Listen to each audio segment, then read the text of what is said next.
단어가 이 한 절에 나오고 있습니다. 이 나라가 무슨 나라일까요? 지금 자막에 나오는 힌트가 있습니다. 무슨 나라죠? 하나님의 나라입니다.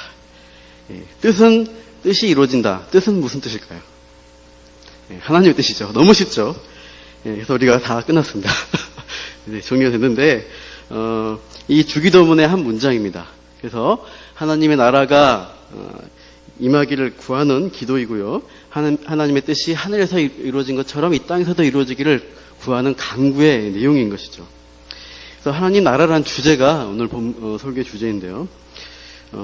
이제 이 6장 33절 뒤에 보시면 또 유명한 말씀이 있습니다. 먼저 그의 나라와 그의 의를 구하라. 그리하면 이 모든 것을 너에게 더하시리라. 하나님의 기도의 우선순위가 무엇이냐? 예수님이 우리에게 가르쳐 주셨습니다. 그래서 먼저 그의 나라와 그의 의를 구하라 하고 그것이 기도의 동기가 되어야 한다. 기도의 목적이 되어야 한다를 말씀하셔요. 근데 제가 오늘 설교를 준비하면서 용어에 대한 정리를 통해서 여러분에게 하나님 나라가 무엇이냐, 우리가 어떻게 기도할 것이냐를 말씀드리고자 합니다. 먼저 하나님 나라라는 표현이 이제 복음서에서는 다르게 쓰인다는 것입니다. 마태복음에 보시면 주로 하나님 나라라는 표현이 거의 안 나오고요, 몇 번 안 나오고 천국으로 표현되어 있는 것을 볼 수가 있습니다. 우리에게는 천국이라는 용어가 너무나 익숙한 용어입니다. 예수 믿으면 어디 가십니까? 얘기하면 뭐라 그래요, 사람들이? 천국에 갑니다. 이렇게 얘기하는 것이에요. 천국 가려면 예수 믿어야 돼. 이렇게 또 전도를 합니다. 그래서 우리가 이 육신을 벗고 미래에 우리가 가야 될 나라, 그 미래에 가야 될 어떤 곳으로 생각하는 것이죠. 천국, 이 하늘나라라는 용어가 정확하게는 사실은 하나님의 나라입니다. 마태복음 13장 보시면 천국 비유가 나옵니다. 제가 말씀을 비교해서 마태복음과 누가복음, 마가복음을 이렇게 쭉 한 절씩 봤습니다. 한번 보시면 색깔을 보시면 같은 내용인데 용어가 다른 것을 알 수가 있습니다. 비유를 말씀하시면서 예수님이 천국에 비밀이 있다라고 비유를 시작하시는데 누가복음과 마가복음에서는 그것이 어떻게 되어 있어요? 하나님 나라의 비밀이라고 표현하시고 있습니다. 겨자씨 비유를 보시면 그 다음 보시면 겨자씨 비유에서는 어떻게 합니까? 그렇죠? 마태복음에서는 천국은 마치 뭐뭐와 같다라고 얘기하시는데 다른 복음서에서는 하나님의 나라를 어떻게 비유하겠느냐 하면서 그 단어가 하나님의 나라로 쓰이고 있습니다. 이 이유가 무엇이냐? 마태복음은 유대인을 위한 복음서라고 우리가 많이 들으셨죠. 구약을 잘 아는 유대인에게 전하는 복음이기 때문에 구약의 말씀이 많이 인용되어 있습니다. 그리고 처음 1장부터 유대인이 좋아하는 족보가 나오기 시작합니다. 그 족보에도 유대인이 가장 희망하는 왕인 다윗이 강조가 됩니다. 그래서 예수님이 그 다윗 왕의 후손이시다, 이것을 강조하게 되죠. 그래서 유대인들은 전통적으로 하나님의 이름을 함부로 말하지 않습니다. 불경하다 생각하기 때문에 하나님의 이름을 감추려고 합니다. 그래서 다른 식으로 표현을 많이 하다 보니까 이 마태복음에서는 하나님이라는 말을 감추고 천국, 하늘에 계신 분에서 하늘나라로 표현을 하는 것 같습니다. 그러나 마가복음과 누가복음은 이방인을 위한 복음서입니다. 로마인이든 헬란이든 이방인을 향해서 나간 복음서여서 직설적입니다. 그래서 바로 하나님 나라다라고 표현을 하고 있어요. 마태복음에서는 회개하라 천국이 가까웠다 말하지만 마가복음, 누가복음에서는 회개하라 하나님 나라가 가까웠다라고 말씀하시는 거예요. 그러면 여러분, 예수 믿는 것이 나중에 죽어서 천국에 가는 것이다, 이렇게 말씀하시면 복음서를 전체를 모르는 것입니다. 예수 믿고 죽어서 하나님 나라 가려고요, 이렇게 말한다면 뭔가 어색한 느낌이 드는 것이죠. 천국을 하나님 나라로 바꾸면요. 그럼 지금은 그 사람은 죽어서 갈 거면 지금은 하나님 나라에 속한 게 아니냐라는 생각이 드는 거예요. 예수 믿으면 즉시 하나님 자녀가 됩니다. 그리고 그 나라의 백성이 되는 거예요. 이미 이 땅에서부터 하나님 나라에 속한 사람이 된다고 할 수 있어요. 그러니까 예수 믿고 천국에 가면 다 된 거지, 나중에 뭐 되어질 일이지라고 먼 날의 소망이라고 제쳐놓을 게 아니라는 것이에요. 하나님 나라를 지금 여기서 맛봐야 한다, 누리셔야 된다고 하는 거예요. 천국이 미래의 소망도 되지만 현재를 누리는 기쁨이 된다, 이것을 기억했으면 좋겠어요. 신앙생활에 기쁨이 없고 주일 예배 시간에 자리를 지키는 일이 의무가 되고 헌금 드리는 것이 부담이 되고 성도들과 교제하는 시간이 아깝다, 느껴지신다면, 또 봉사가 고역 같고 기쁨이 없다고 하면은 우리의 천국관, 신앙관을 돌아봐야 합니다. 내 삶에 여유가 너무 없어서 쥐어짜는구나 생각하신다면 조금 여유를 가지시는 게 좋겠습니다. 봉사를 하루에 주일날 3번, 4번, 4가지 한다. 그렇다면 마음에 짜증이 나고 힘든 건 정상입니다. 그래서 나만 왜 이 고생을 해? 나만 이 책상을 피해야 돼? 접어야 돼? 힘들잖아요. 그럴 때 저나 다른 목사님께 말씀해 주세요. 좀 쉬시는 게 좋아요. 그러면 신앙생활을 기쁘게 해야 합니다. 누릴 수 있어야 합니다. 주일날 너무 무리가 되면은 조금 그런 것들을 나누는 봉사의 직분이나 이런 일들을 나누는 지혜를 가지셨으면 좋겠어요. 그래서 천국과 하나님 나라를 잘 모르고 있다. 그래서 기쁨이 없다면은 우리가 복음의 말씀을 듣고 하나님 나라를 정확하게 알고 누려야 하는 것입니다.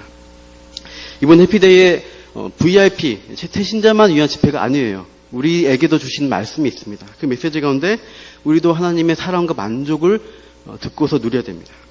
이번 또 6월 말에 부흥사경에도 기대하십시오. 화정구 목사님은 굉장히 복음에 아주 강력한 열정을 가지고 전하신 분이세요. 한번 들어보시면 많이 은혜가 될 것입니다. 그래서 교회의 머리, 만물의 으뜸이신 그리스도가 누구시냐? 그것이 우리의 주님이시다. 이 메시지를 듣고 은혜 받기를 바랍니다.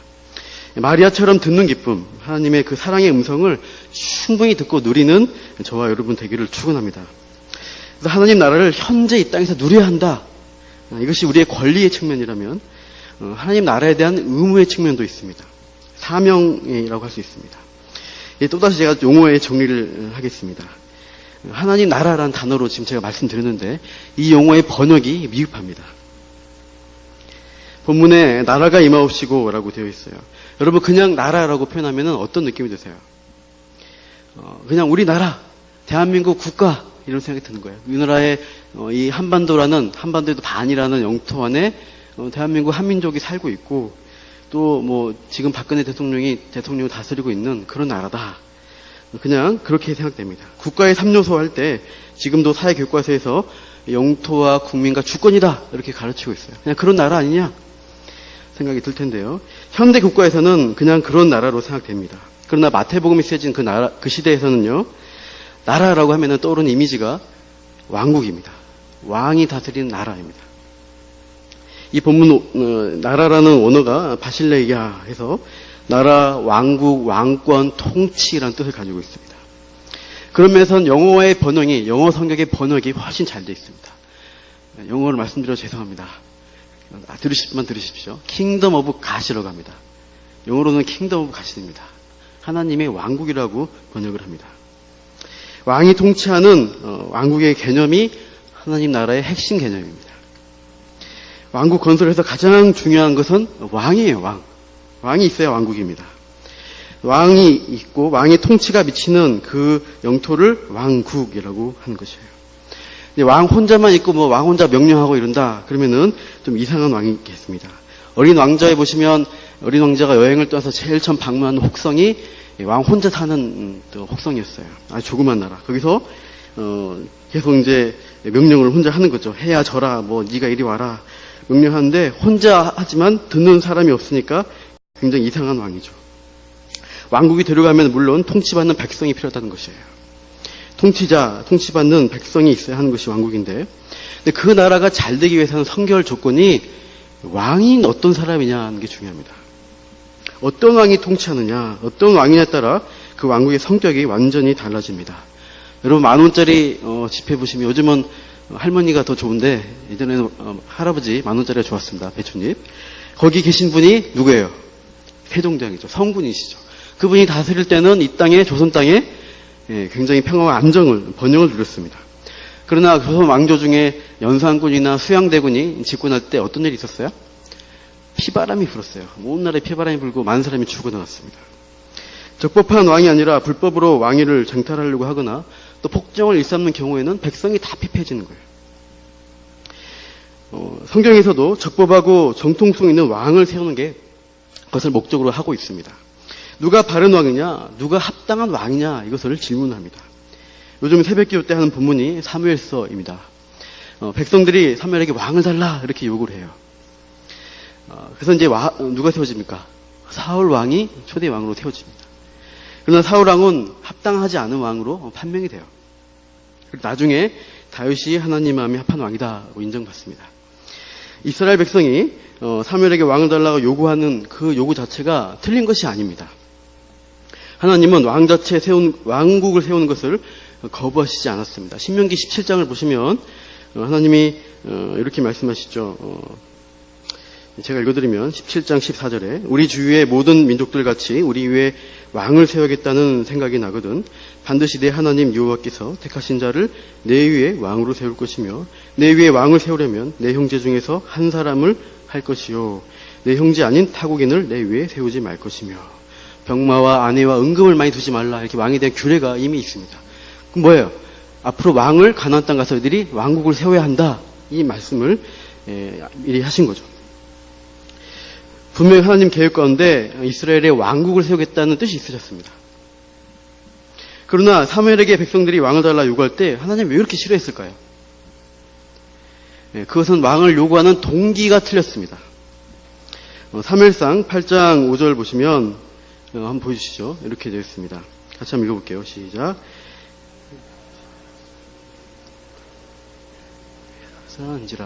8장 20절도 또 나옵니다. 같이 읽게요. 우리도 다른 나라들 같이 되어 우리의 왕이 우리를 다스려 우리 앞에 나가서 우리의 싸움을 싸워야 할 것입니다. 하는지라. 여기 보시면 이 백성들이 원하는 왕은 어떤 왕이냐? 다른 모든 나라의 왕국과 같은 나라가 되고 싶습니다. 옆에 나라 보니까 강력한 인간 왕이 있어요. 싸움을 잘하는 사람이 있어요. 그 왕이 우리의 싸움을 대신 싸워줄 수 있도록 그래서 전쟁에 승리하고 번영을 누리는 그런 왕국을 기대하는 것입니다. 잘 먹고 잘 사는 나라 만들어달라. 이것은 하나님은 필요 없고 인간 왕이면 족하다는 것이에요. 그래서 하나님의 왕국 되기를 거절한 것입니다. 그래서 하나님은 그들이 나를 버려 자기들이 왕이 되지 못하게 했다라고 이들의 요구에 대해서 응답을 하십니다. 그러면 하나님이 원하시는 왕은 어떤 왕이냐? 하나님은 이스라엘 주변 모든 다른 나라와 다른 왕을 원하셨습니다. 그 왕의 모델은 다윗입니다. 다윗은 어떠한 왕인가? 하나님 마음에 합한 자, 그리고 하나님의 뜻에 순종하고 하나님의 통치를 실현해내는 대리자로서의 왕입니다. 따라해 보십시오. 대리자로서의 왕. 예. 내가 하나님처럼 된 왕이 아니라 대리자이다라고 인식하는 왕입니다. 하나님의 뜻대로 통치하는 게 우선이에요. 자기 뜻이 아니에요. 그래서 하나님 나라의 왕은 반드시 참된 왕이신 하나님께 순종하고 그의 말씀을 듣는 자여야 합니다. 그러나 초대 왕이었던 사울은 하나님 말씀을 들어요, 안 들어요? 안 듣죠. 예. 요즘 사무엘서 보시면 잘 아실 겁니다. 진짜 어떻게 이렇게까지 말씀을 안 듣고 불순종하고 끝까지 계속 말씀을 어기느냐. 블레셋 전투를 앞두고 자기 마음대로 제사를 드립니다. 블레셋과 이길 수 없는 전쟁에서 아들 요나단이 믿음으로 나가서 선지 공격해서 승리로 이끌어 갑니다. 근데 뒤늦게 나타난 이 사울왕이 이상한 맹세를 걸어요. 아무것도 먹지 말고 종일토록 싸우라고 하는 거예요. 먹으면 저주받는다 이런 소리를 하니까 나중에 요나단이 그 맹세를 못 들어서 어기게 되고 요나단까지 자기 말의 권위를 위해서 죽이려고 합니다. 마지막 테스트를 주시는데 아말렉을 진멸하라 이러니까 아말렉 왕에 가서 가장 좋은 양과 소를 살려둡니다. 그래서 왜 그랬냐 이제 사무엘이 책망하니까 백성들이 하나님께 제사 드리려고 이렇게 좋은 것들을 남겨놨습니다. 변명만 합니다. 사울왕은 하나님의 마음이 어떠한지를 전혀 생각하지 않습니다. 끝까지 자기의 생각만 앞세우는 사울왕은 결국 버림받게 돼요. 그러나 하나님이 원하시는 왕은 어떤 왕인가? 대리자로서의 역할에 충실한 왕을 찾습니다. 하나님 말씀대로 통치하는 왕, 그게 다윗이었습니다. 다윗은 양신 목동 때부터 아버지의 양떼를 맡아서 충성을 다했습니다. 사자는 곰이 새끼를 움켜가면 어떻게 해요? 어쩔 수 없지 이렇게 내버려두는 게 아니라 저 양을 구해야 된다는 사명감으로 쫓아갑니다. 맹수를 쳐서 그 입에서 양을 건져냅니다. 그리고 맹수가 덤비면 수염을 잡고 싸웠다고 했습니다. 목숨을 걸었던 것이에요. 그때 하나님의 도우심을 체험하게 돼요. 하나님이 나를 지키시고 살려주셨구나. 내 힘으로 이길 수 없는 이 사자와 곰을 하나님이 이길 수 있도록 도와주셨구나 하는 거예요.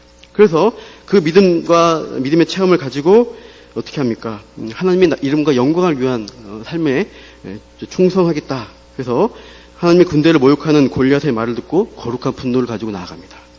사자와 곰의 발톱에서 건져내신 하나님이 저 골리앗에게도 이기게 해줄 거다라고 나아가서 승리하게 되죠. 그는 내가 대리자이다 한 것을 기억했어요. 그래서 원수와 같은 사울 왕에게 자기의 손으로 복수하지 않습니다. 하나님이 기름 부어 세운 왕입니다. 하나님 손에 맡겨드립니다. 제가 심판하지 않겠습니다라고 자기는 대리자인 것을 인정합니다. 그는 왕이 되어서도 하나님 뜻이 어디 있는가 살핍니다. 그래서 하나님의 성전 짓기를 간절히 소망해요. 철저히 하나님의 마음을 살피고 하나님의 입장에 서서 통치하는 왕이 다윗이었다. 물론 죄성을 가진 인간에게 다윗도 실수를 많이 합니다. 그런데 회개를 촉구하시는 말씀에 금방 반응하여서 마음을 찢고 돌이키는 왕이기도 합니다. 하나님은 그러한 하나님의 마음에 합한 왕을 세우고 또 대리자를 통한 하나님 왕국을 건설하는 그 뜻과 통치가 이루어지는 왕국을 기대하셨습니다. 그런데 실제 이스라엘 역사를 보시면 그런 왕국이 오래 가지 않습니다. 잘 실현이 안 됩니다. 그 이후에 왕들은 많이들 조금 부족한 모습들이 보여져요. 그런데 우리가 주목해 볼 점은 하나님의 왕국 건설이 사무엘서나 열왕기상하, 역대기상하에만 국한된 것이 아니에요. 성경 전체를 관통한 주제가 하나님 나라 건설이에요. 이렇게 반문하신 분이 계실지도 모르겠습니다. 목사님, 예전에 성경의 주제가 그리스도라고 하지 않았습니까? 그런데 갑자기 하나님 나라라니요. 예전에 제가 구약을 한마디로 요약하면 뭐라고 했어요? 오실 그리스도. 신약을 요약하면 오신 그리스도. 성경 전체는 그리스도에 대한 말씀입니다. 맞습니다. 성경의 핵심 주제는 그리스도입니다. 그러나 그리스도는 성경의 목적이라기보다는 방법입니다. 방법으로 주어진 분이 그리스도이십니다. 무슨 목적을 가진 방법으로 나타났느냐? 하나님 왕국 건설이라는 목적을 실현시키기 위한 방법으로서, 중보의 역할로서 그리스도입니다. 그러니까 내가 예수님 믿었으니까 다 이루었다, 믿으면 됐지, 할 일 끝이라는 것이 아니에요. 예수 믿는 것이 목적으로 끝나지 않습니다. 예수를 통해서 하나님 나라 영토에 들어오는 사람들은 보다 큰 목적을 가지게 되어 있습니다. 무슨 목적이냐? 바로 하나님 왕국의 확장입니다. 처음 말씀드린 대로 우리 우선순위 기도는 하나님 나라가 임하옵시옵소서라고 기도하는 것입니다. 그리고 그 목적을 추구하는 삶을 살려고 말씀하십니다. 이것이 하나님 나라 백성의 의무라고 할 수 있어요. 의무는 하고 싶으면 하고 하기 싫으면 안 하겠다, 이게 아니라 마땅히 해야 할 것을 의무라고 합니다. 여러분은 하나님 나라 확장을 위해서 살고 계십니까? 여러분의 삶의 목적은 무엇입니까? 혹시나 목적과 방향성을 잃어버리고 다시 가나안 문화 속에서 허우적대고 있지 않으십니까? 다시 애굽으로 돌아가서 물질에 매인 노예의 삶을 살고 있지 않은가? 아담과 하와처럼 대리자로서의 왕의 사명을 잃어버리고 내가 하나님처럼 되는 왕국, 나의 왕국을 위해 살고 있습니까? 돌아봐야 합니다. 아까 성경 전체를 관통한 주제가, 목적이 하나님 나라 건설이라고 했어요. 성경을 통해서 그 사실을 짚어보겠습니다. 그럼으로써 성경을 주신 하나님의 의도와 뜻, 그 목적이 무엇인지 분명히 알고 우리가 목적의식을 가지고 살아가는 저와 여러분 되기를 바랍니다. 성경에 나오는 최초의 왕이 누구일까요? 왕. 왕이라는 단어를 제가 검색해봤어요. 딱 검색해보니까 왕이 처음에 나오는 부분이, 찾아보시죠. 창세기 14장입니다. 한번 창세기를 펴보십시오. 창세기 14장을 펴보시면 거기에 왕이라는 단어가 나옵니다. 14장 1절 또 2절에도 나오는데요. 이렇게 되어 있습니다. 창세기 14장 1절. 당시에 시날 왕 아무라벨과 엘라살 왕 아리옥과 엘람 왕 그돌라오멜과 고임 왕 디달이, 이렇게 왕들이 나오죠. 당시에 도시들의 이름입니다. 도시 국가들이 생겨났고 그 도시 국가 안에 여러 가지 왕들이 세워지고 세력 다툼이 서로 있어서 전쟁이 나는 것이죠. 그러니까 이미 많은 왕국들이 아브라함 시절에 있었어요. 그러나 우리가 이때가 처음이냐 할 때 아니죠. 앞에 12장을 가보십시오. 12장 가보시면 아브라함이 가나안 땅에 온 다음에 이제 11절 이후에 애굽에 내려가니까 거기에 누가 있어요? 애굽에 왕인 바로가 있습니다. 지금 애굽에서 왕에 대한 칭호가 파라오입니다. 애굽 제국에서 가장 강력한 군주의 이름이죠. 파라오. 그래서 이제 피라미드를 세우고 왕의 권세를 누리는 그런 이제 바로가 12장에 나옵니다. 그러면 그 전에 왕이 없느냐? 또 있는 것입니다. 노아의 홍수 이후에 노아와 세 아들이 이제 자손을 퍼뜨리게 되는데, 그때 나라가 생기는 것을 보게 됩니다. 앞에 10장을 가보십시오. 창세기 10장에 1절부터 보시면 노아의 세 아들이 번성해 나가는 자손들에 대한, 또 나라에 대한 말씀들이 나오고 있습니다. 야벳도 나오고요. 이제 6절 이후에 보시면 함의 아들, 함의 자손에 대해서 나오고 있습니다. 그래서 8절과 9절을 한번 보시기 바랍니다. 우리 10장 8절 9절 읽어보시죠. 시작. 구스가 또 니므롯을 낳았으니 그는 세상의 첫 용사라. 그가 여호와 앞에서 용감한 사냥꾼이 되었으므로 속담에 이르기를 아무는 여호와 앞에 니므롯같이 용감한 사냥꾼이로다 하더라. 네. 여기 보시면 니므롯이란 사람이 나옵니다. 용감한 사냥꾼이라고 표현하고 있습니다. 과연 니므롯이 무엇을 사냥을 했을까요? 많은 짐승을 잘 잡아가지고 돈을 많이 벌어서 유명한 사냥꾼으로 이름을 날려서 성경에도 기록되어 있는 것일까요? 그의 역할과 위치는 무엇이냐? 10절을 보시면 알 수 있습니다. 10장 10절입니다. 같이 읽어볼게요. 그의 나라는 시날 땅의 바벨과 에렉과 악각과 갈레에서 시작되었으며, 뭐라 되어 있습니다. 그의 나라라고 되어 있습니다. 니므롯의 나라가 있었던 것이에요. 그는 나라를 소유한 사람입니다.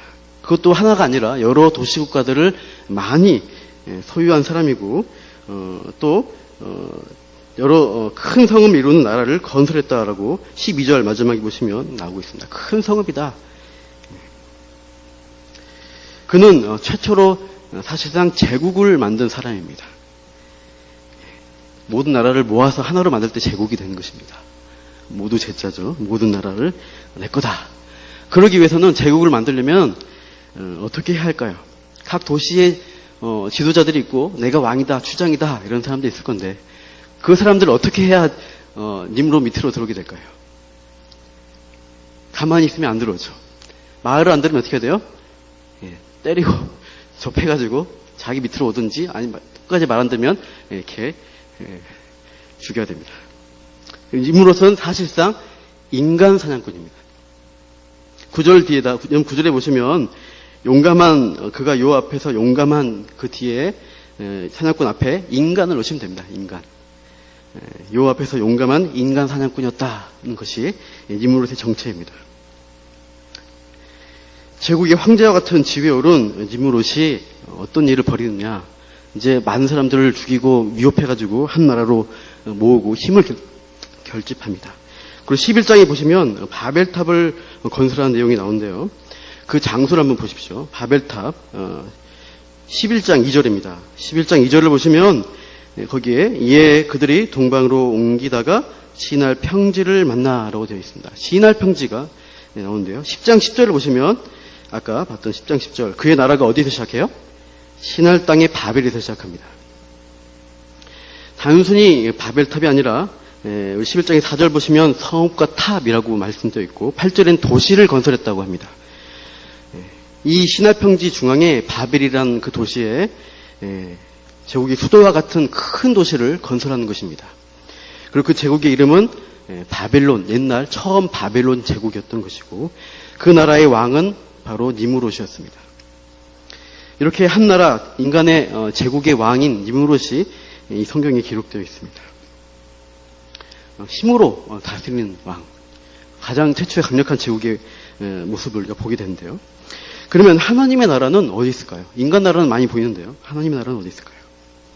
성경 최초의 왕은 아담입니다. 아담. 하나님은 에덴 동산이라는 영토를 설정하셨습니다. 그리고 처음 백성인 아담과 하와를 만드셨고 왕은 창조주신 하나님이십니다. 하나님이 통치한 곳이 처음에 창조하시고 인간을 세운 그 동산이죠. 그런데 하나님은 어떻게 합니까? 자신의 통치권을 아담에게 위임하셔요. 창세기 1장 26절을 보십시오. 창세기 1장 26절을 보시면 위임하신다는 말씀이 있어요. 창세기 1장 26절 같이 읽어볼게요. 1장 26절 시작. 하나님이 이르시되 우리의 형상을 따라 우리의 모양대로 우리가 사람을 만들고 그들로 바다의 물고기와 하늘의 새와 가축과 온 땅과 땅에 기는 모든 것을 다스리게 하자 하시고, 다스리게 하자, 통치하게 하자라고 하나님이 인간에게 그 통치권을 위임하는 모습이 있는 것입니다. 진짜 왕이신 하나님이 이제 통치 대리자로서 아담을 세우시고, 네가 이제 하나님의 창조 질서를 따라 말씀을 듣고 다스려라, 왕으로 세우신 것입니다. 최초의 왕국은 인간이 아니라 하나님이 왕국이에요. 처음부터예요. 최초의 왕은 아담이었고 하나님의 대리자로서의 왕이었습니다. 그러나 아담이 어떻게 돼요? 왕의 자리, 원래 있어야 할 그 왕의 자리를 이탈하게 됩니다. 창세기 3장을 보시면 뱀의 유혹이 넘어가게 되는데 그 행동은 반역이에요. 반역. 내가 하나님처럼 되겠다. 난 대리자의 왕이 아니라 내가 하나님 것처럼 하는 왕이 되겠다. 하나님 나라에 하나님의 통치는 거부합니다. 내가 인간 자신이 하나님 것처럼 통치하겠다 하는 것이 시작된 것이죠. 인간 나라가 이 아담의 타락 이후에 시작됩니다. 그러나 그 나라는 죄와 사망, 수치와 비참이라는 결론에 도달하게 돼요. 그런 역사입니다. 무질서한 통치가 일어나게 되고 많은 미움과 시기와 살인과 전쟁이 인간 역사 가운데 일어납니다. 그래서 이렇게 그 대표적인 나라가 바로 악한 나라가 니므롯의 제국이라고 할 수 있습니다. 인간 사냥꾼이었던 니므롯. 그러나 하나님은 하나님 나라를 인간 나라들 가운데 다시 건설하실 계획을 세우셨어요. 어디에 나올까요? 자, 나라가 보이지 않죠? 창세기 12장 2절을 가보십시오. 이제 다 찾았어요. 이제 창세기 12장 2절입니다. 거기 보시면 하나님이 이렇게 말씀하신 부분이 있어요. 12장 2절 시작. 내가 너로 큰 민족을 이루고 내게 복을 주어 네 이름을 창대하게 하리니 너는 복이 될지라. 여기서 나라가 어디 있을까요? 번역상의 차이일 뿐인데 너로 큰 민족을 이루겠다는 단어가 있습니다. 가도올이라는 건데 고이 가도올이라는 건데 큰 나라. 이제 언어로 나라도 가능한 용어입니다. 민족으로 번역됐지만 너를 통해 큰 나라를 이루어주겠다는 말씀이에요. 그래서 하나님이 그 나라를 통해 복을 주겠다. 10장 11장에서는 바벨탑을 쌓는 니므롯 제국에서는 누구의 이름입니까? 인간의 이름, 나의 이름을 내겠다라고 하면서 인간의 영광을 위한 나라를 만들려고 해요. 그런데 하나님은 아브라함이라는 믿음의 한 사람을 통해서 한편에서 조그만 데서 하나님 나라를 시작하십니다. 11장은 인간이 세우는 나라이고 12장은 하나님이 세우는 나라입니다. 그러나 하나님의 나라는 아주 작기 시작합니다. 그러나 끝은 굉장히 다릅니다. 니므롯의 나라는 아주 거대한 나라였습니다. 제국이었습니다. 그러나 결과는 저주로 끝납니다. 다 흩어버리십니다. 그러나 아브라함의 나라에는 어떻게 말씀하셔요? 복을 주겠다고 복을 계속해서 강조하시고 있고 축복으로 끝난 나라가 됩니다. 하나님의 복을 받을 왕국, 저주로 흩어질 인간의 왕국이 대조되고 있습니다. 11장과 12장입니다. 이 인간 왕국의 이 왕국의 대조는 다니엘의 묵시에 가보시면 그림으로 묘사가 되고 있습니다. 최초의 제국이라는 그 고대 바벨론이 다시 세워져요. 누가 세웁니까? 이제 대표적인 왕이 느부갓네살이라는 왕이 신바벨론 제국을 세웁니다. 그래서 이제 이스라엘을 쳐들어오죠. 느부갓네살이 자신을 모델로 해서 신상을 세우려고 합니다. 꿈에서 그 신상을 보게 되죠. 머리는 금입니다. 가슴과 두 팔은 은입니다. 배와 넓적다리는 노시고요. 종아리는 철입니다. 그래서 이제 발가락은 진흙이 섞여 있는 건데, 이 나라를 어떻게 합니까? 휘황찬란한 황금으로 시작한 나라이고 점점 이제 쇠퇴하는 것을 보여주고 있습니다. 그러나 그 나라를 인간의 힘으로 뜨지 않은 돌이 날아와서 어떻게 해요? 발을 쳐서 흩어버립니다. 바람결에 훅 하고 날아가 버린 것처럼 없어져 버려요. 그리고 대신 뜨인 돌이 태산을 이루면서 그 온 세계에 가득해진다라고 하나님은 묘사하면서 하나님 나라가 결국 승리할 거야. 성경은 표현하고 있습니다. 그 하나님 나라가 지금 어디 있을까요? 왔을까요? 오지 않았을까요? 다시 신약으로 가보시겠습니다. 예수님은 이 땅에 오셔서 하나님 나라를 선포하시는데 어떨 때는 왔다라고 하고 어떨 때는 오지 않았다고 하셔요. 우리 말씀 보시면 마가복음 1장 15절이죠. 가까이 왔으니 회개하고 복음을 믿으라. 가까이 왔다라고 표현하시죠. 누가복음 19장 11절 보시면 예수님이 예루살렘에 가까이 가실 때 예수님이 이제 문화 비유를 하실 때 이렇게 하시는 거예요. 하나님 나라가 자기가 예루살렘 가까이 오셨고 그들은 하나님의 나라가 당장에 나타날 줄로 생각함이더라. 무슨 말이에요? 아니다. 아직 멀었다는 거예요. 그러면 온 것이요 안 온 것이요 하는 생각이 드실 겁니다. 성경에서 하나님 나라는 예수님이 이 땅에 가지고 임하셨습니다. 그러나 완전히 임하지 않은 상태에 있어요. 통치가 시작이 됐습니다. 그러나 그 통치가 완전해지지는 않았습니다. 이것은 이제 신학용어로 이미와 아직의 긴장 상태에 있다라고 말합니다. 긴장하고 있습니다. 아직은 하나님 나라가 와서 누리고 있지만 또 어떤 면에서는 인간 나라가 득세하는 것처럼 보여집니다.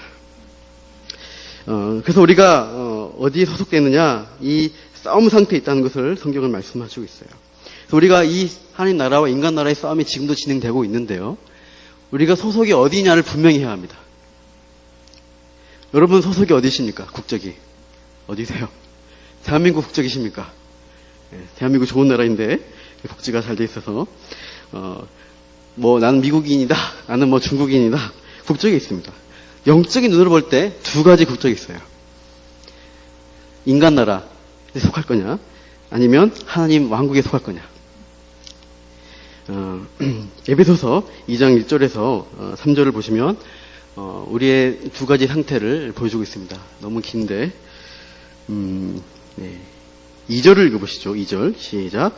그때 너희는 그 가운데서 행하여 이 세상 풍조를 따르고 공중의 권세 잡은 자를 따랐으니 곧 지금 불순종의 아들들 가운데서 역사하는 영이라. 사람들은 회심하기 전에 에베소 교인들은 원래는 어떻게 사는 사람이에요? 공중의 권세 잡은 자를 따르는 그 악한 영을 따랐던 존재이다는 거예요. 그러니까 인간 나라에 속한 사람들은 뭐예요? 사탄의 나라에 속한 사람들입니다. 그래서 본질상 진노의 자녀가 되는 것입니다. 다른 편의 나라는 하나님의 왕국에 속할 것이냐 둘 중에 하나입니다. 여러분은 어디에 속하셨습니까? 어디에서 사 계십니까? 근데 나라에 속했다는 것은 뭐예요? 지금도 이 인간 나라와 사탄의 나라와 하나님 나라가 전쟁 중입니다. 평화의 시대가 아니고요. 전쟁 중이에요. 하나님 나라가 침투해 왔고요. 인간 나라를 정복해가는, 확장해가는 싸움 가운데 있습니다. 완전한 정복이 오기 전까지는 계속해서 싸움이, 전투가 이루어지고 있어요. 그럼 우리는 어떻게 해야 돼요? 우리는 후방에 있으니까 좀 쉬어야지. 나중에 누가 싸워주겠지. 목사님이 싸워주겠지. 그런 것입니까?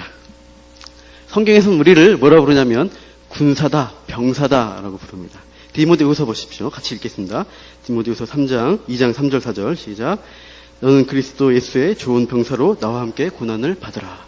병사로 복무하는 자는 자기 생활에 얽매인 자가 하나도 없나니 이는 병사로 모집한 자를 기쁘게 하려 함이라. 여러분은 군사예요. 하나님의 군대예요. 군인들은 뭐 해야 돼요? 그냥 띵까띵까 놀고 TV 보고 있고 그러면 안 됩니다. 항상 전투 태세를 갖추고 있어야 됩니다. 나는 누구? 하면 저는 하나님 나라의 군인입니다. 이렇게 우리가 반응해야 돼요. 군대에서 이렇게 찌르면 아시죠? 남자분들은 고참이 찌르면 뭐가 나옵니까? 내병, 정, 주영 이렇게 소리쳐야 돼요. 저는 군인입니다. 계속 이걸 외쳐야 됩니다. 네가 군인인 거 알고 있으면 정신 차리고 준비하고 있어야지 하는 거예요. 우리는 하나님 나라의 군대입니다. 우리는 싸움을 해야 돼요. 전투 중이에요. 가만히 있으면 죽어요. 사탄이 우리를 가지고 우리를 찌릅니다. 유혹하고 아담과 하와처럼 넘어지게 합니다. 너는 하나님이야. 너는 하나님처럼 되는 왕이야. 너의 왕국을 세워. 너는 니무롯이야. 계속 우리를 유혹하고 넘어지게 합니다. 그러면 하나님 나라가 확정이 안 되는 거예요. 누릴 수도 없게 됩니다. 우리의 싸움터는 첫 번째 우리의 마음입니다. 우리 마음 간에 끊임없는 사탄이 유혹을 합니다. 넘어지게 하고 온갖 하나님 말씀을 듣지 않고 우리 마음대로 육신을 따라 살게 하는 것이 우리 마음입니다. 그래서 전투가 일어나는 것이 우리 마음이라는 것입니다. 또 우리 가정과 우리 사회가 또한 싸움터입니다. 주변에 믿지 않는 우리 자녀들, 불신 자녀들, 또 이웃들, 그들 가운데 그들이 하나님 나라로 화소로 돌아올 때까지 우리는 싸움을 해야 합니다. 우리 이 시간에 또 우리가 이 하나님 나라가 계속해서 싸움 가운데 있다는 것을 기억하시면서 우리 찬양 한번 하시죠.